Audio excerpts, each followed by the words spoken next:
De retour pour cette vidéo, donc dans la fois d'avant, donc on avait présenté un peu comment ça allait se passer, etc.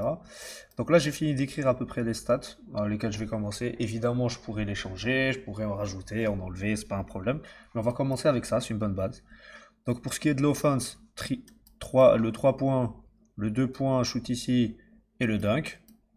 On va laisser ça comme ça pour le moment. Ensuite on renommera layup, on renommera n'importe quoi. Il y a les passes, le dribble et le offensive IQ. Ok. Il y a exterior defense pour la défense, donc la défense sur les gens à l'extérieur.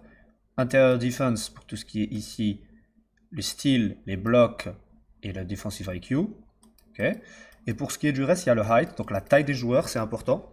J'ai pas mis le point, mais j'ai mis la taille parce que quand un joueur shoot, bah on va pas se le cacher. Bah, si par exemple Stephen Curry shoot, mais qu'en face de lui il a un géant de 2,20 m et que voilà, il n'a pas réussi à le fake ou quoi que ce soit, bah la probabilité qu'il le contre va être plus élevée que si c'est un joueur bah, qui fait 1,80 m. Donc c'est important quand même. Donc la height va de pair avec le bloc. Mais aussi height ça va être important bon, tout ce qui est dunk et tout. En fait c'est pas.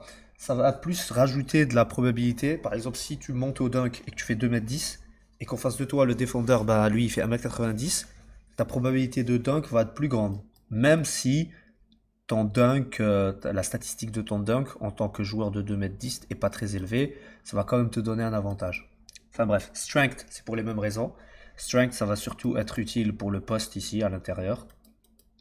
Speed, c'est pour le drive, et c'est surtout pour le drive, ouais. Stamina, c'est pour la fatigue, on avait déjà parlé dans la vidéo d'avant.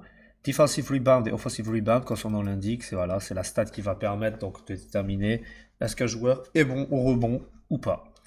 Ok, donc tout ça mis bout à bout, on va directement passer sur Unity et on va continuer à faire le script donc NBA Player Data. Donc c'est dans ce script là que ça va se passer. Et ici, on va rajouter donc des statistiques ici directement qui vont être donc des int. Donc public int par exemple. Et le premier que je vais faire, public int, ça va être, par exemple, on va commencer par cela. Donc height, public int, height. Donc on sauvegarde, on retourne sur Unity pour voir ce que ça donne. Et on voit que ça nous donne un petit height ici. Comme on peut le voir ici, ça commence à faire beaucoup de, de, comment dire, de stats et tout. Et ce que je vais faire dans ce genre de situation, je vais utiliser quelque chose de très utile pour manager ça. Je vais vous montrer ça dans quelques secondes. Donc, je suis parti vérifier juste comment ça s'appelait ce truc-là. Et ça s'appelle, il me semble, un range attribute. Donc, si par exemple ici je fais un... Déjà, je vais faire un space ici. Vous allez voir à quoi ça sert. Space 10 par exemple. Voilà. Alors, qu'est-ce qu'il me dit? Missing. C'est quoi? Il faut des parenthèses. Ok, ok. Donc là, space 10. Si je repars dans mon truc, à moi, et que je repars sur un de mes objets, on va voir que là, il y a un petit espace qui s'est créé entre eux. Donc si par exemple là, je fais un espace de 50 et que je repars, hop, un plus gros espace. Ben, ça va être pratique. Par exemple, si je vais faire un header ici. Donc header, j'oublie comment ça s'écrit.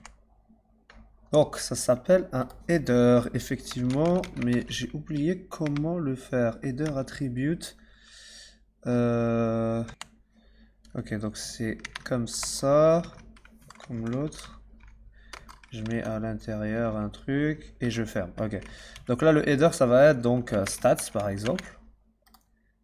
Voilà. Là, je le mets à la norme. Et si on retourne ici, il va avoir un truc stats ici. Ah, ça, c'est sympa. Donc ça c'est sympa, ça va nous permettre donc de faire des séparations. Donc là pour le par exemple le truc de public height, je voulais mettre quoi aussi? Strength, speed, stamina. On va tous les faire. Public int strength comme ça, je crois. Qu'est-ce qu'il me raconte? Ah, il manque le R.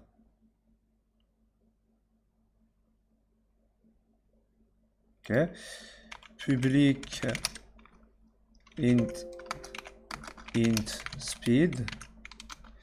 Attends, pourquoi le strength? S-T-R-E-N-G-T-H.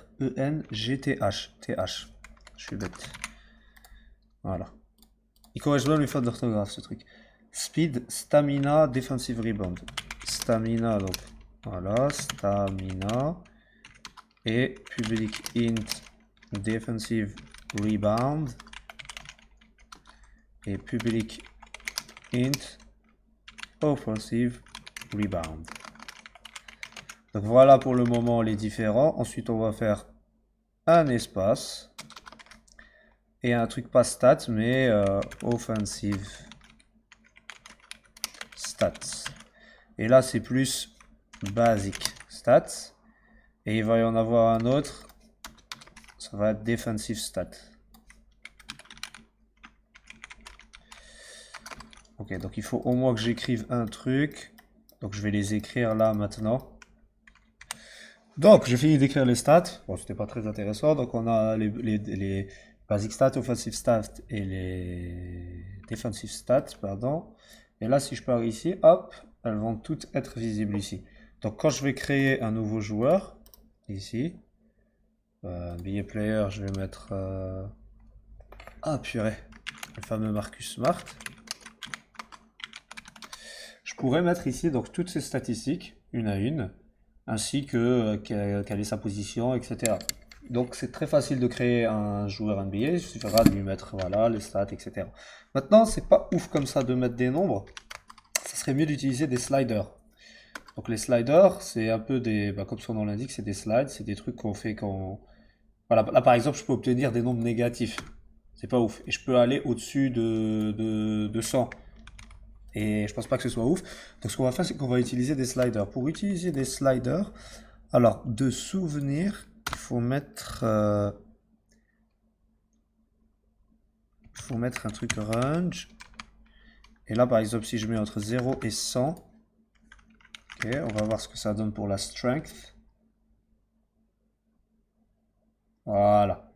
Donc là, ça va donner des sliders. Donc si on fait ça pour chaque 1,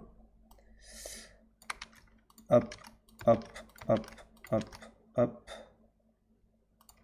hop, hop, hop, hop. Donc on va avoir des stats un peu comme sur NBA 2K, lui aussi il faut pas l'oublier.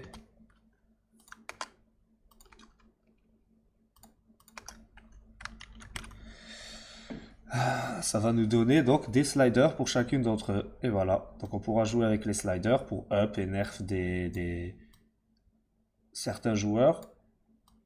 Alors, est-ce que sur... c'est une bonne question. Est-ce que sur NBA 2K, il y a des trucs qui sont au-dessous de 50? 54. Après là, j'ai pris un des meilleurs joueurs, Luka Doncic.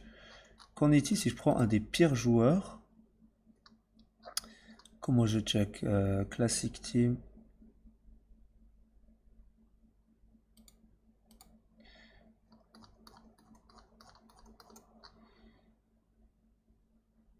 Ouais, on va prendre Desmond Bain. Bon, c'est pas...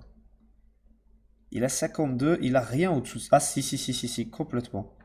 Il y a du 33, il y a du dégueulasse en fait. Ok. Donc je pense qu'on va être sage et garder entre 0 et 100. Le truc avec NBA 2K, c'est que les stats d'NBA 2K sont très proches de la réalité parce qu'en fait c'est un jeu de basketball. Je sais que c'est bizarre parce que nous en vrai, c'est pas réellement un jeu de basketball. C'est un jeu où le basketball est une image. En vrai de vrai, il n'y a pas réellement de fight. Il n'y a pas réellement de game. Ce sont des décisions qui vont être prises par des joueurs. Et il n'y a pas un joueur qui va décider de... Il va pas cliquer sur un bouton. Il n'y a pas une histoire de timing.